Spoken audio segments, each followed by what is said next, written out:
That old devil called God again.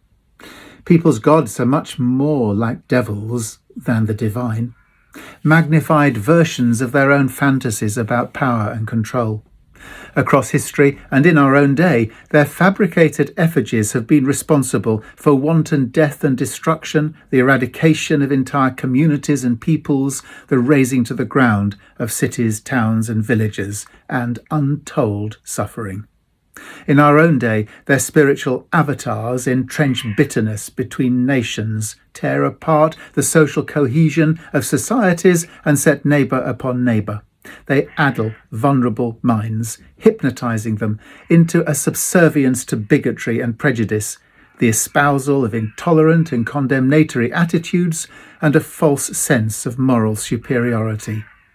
Their divine devils inspire violence, encourage parents to regard even their own offspring as expendable, and they fuel division and disintegration.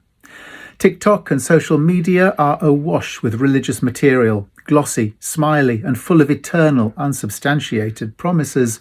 Dig deeper, and the rot is all too quickly uncovered. The judgment, the vitriol, the attacks on vulnerable communities, the requirement for conformity, the protectionism, and the psychological manipulation by men claiming that they are their deities' representatives.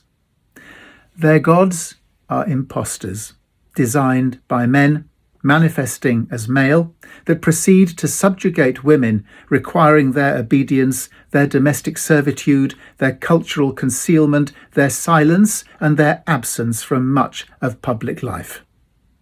We need to stop being held as hostages by religion and call time on this international divine deception that bedevils every nation and all people. No one escapes its reach or its consequence. Even if you are an avowed atheist, it provides no protection for you or your loved ones from the scourge of religion.